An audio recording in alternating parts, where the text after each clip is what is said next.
jungle. नमस्कार दोस्तों, आपको न्यूज़ चैनल पे आपका स्वागत है। आइए हम ले चलते नवरात्रि 3 अक्टूबर को है, जिसकी तैयारी को लेकर मूर्तिकार अंतिम रूप दे चुके हैं। अब वह देवी की प्रतिमा अब पंडाल पे जाने के लिए तैयार हो गई है। देखते हैं क्या है खबरें राजमहल से। अब चलो हो गया। आज की चर्चा नवरात्रि पर।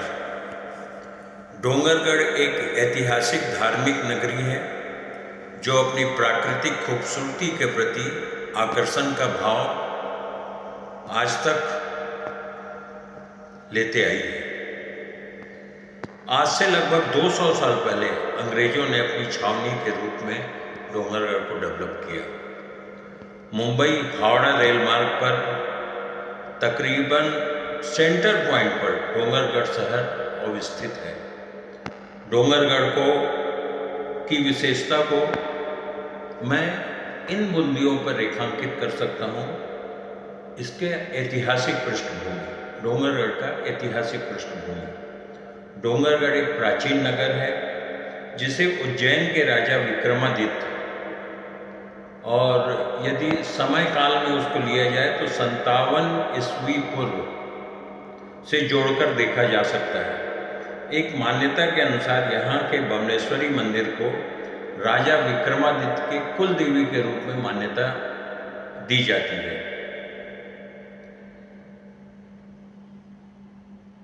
2209 वर्ष पूर्व डोंगरगढ़ के राजा जब वीरसेन रहा करते थे, तत्कालिक समय में डोंगरगढ़ के उनके दरबार में एक अति सुंदरी, अनिंद सुंदरी नर्तकी थी जिसका नाम था कामकंदला।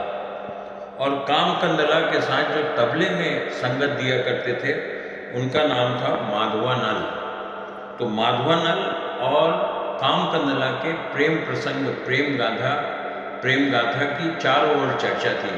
सभी राज्यों में उसकी चर्चा हुआ करती थी और जिज्ञासुओं के लिए वो आकर्षण का विषय रहा करता था।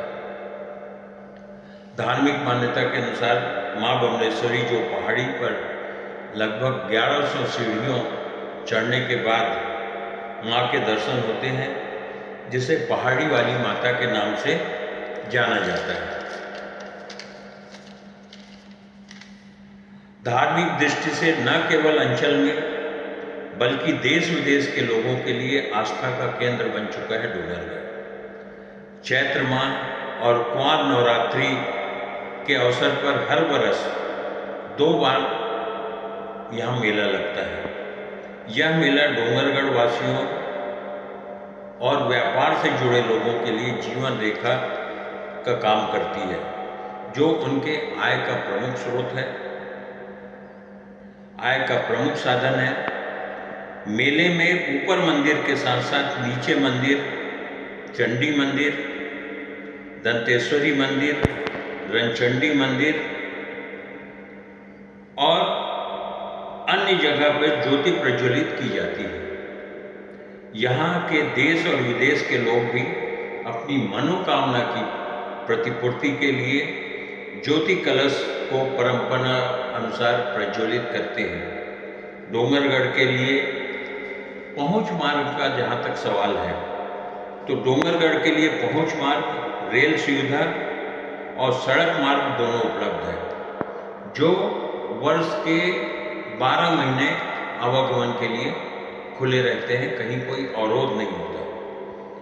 इसमें कहा जा सकता है कि डोंगरगढ़ के पश्चिम दक्षिण में महाराष्ट्र की ओर और उत्तर पूर्व में छत्तीसगढ़ के दिगर नगरों को जोड़ने वाले 5 से 6 सड़कें हैं, जो साल के 12 महीना निर्बाध गति से आवागमन के लिए उपलब्ध रहते हैं। एक और जो मैं बात बोलना चाहता हूँ अपने दर्शकों को, कि डोंगरगढ़ के चारों ओर पहाड़ियों की श्रृंखला है, जहाँ की हरितिमा देखते ही बनती है। आज़ादी के पहले अंग्रेज इस बात से आकर्षित होकर ही डोंगरगढ़ को अपनी छावनी के रूप में डेवलप किया। एक बात और रेखांकित करने की है कि आज़ादी के पहले और आज़ादी के बाद जब रेलगाड़ियाँ स्टीम इंजन से चलती थी, तब हर ट्रेन डोंगरगढ़ में कोयला और पानी लेने के लिए रुका करती थी। तो डोंगरगढ़ का महत्व रेलवे के लिए बहुत ज़्यादा था, इसीलिए डोंगरगढ़ में इंजन बदलने का भी काम होता था और वहाँ रेलवे का बहुत बड़ा स्टाफ रहने के लिए उनको क्वार्टर था। और मनी फ्लो मतलब पैसे का लेन देन रेलवे के कर्मचारियों की वजह से डोंगरगढ़ में हमेशा बड़ा महत्वपूर्ण रहा है। डोंगरगढ़ में पर्यटन की अपार संभावना है।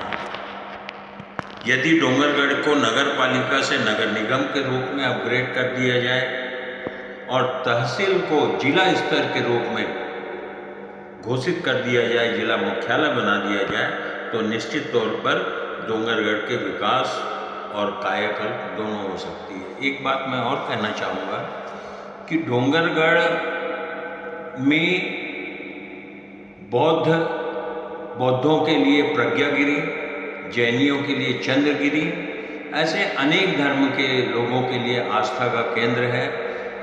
सिख धर्मावलंबियों के लिए गुरुद्वारा है और आदिवासी भाइयों के लिए बूढ़ा देव का मंदिर है।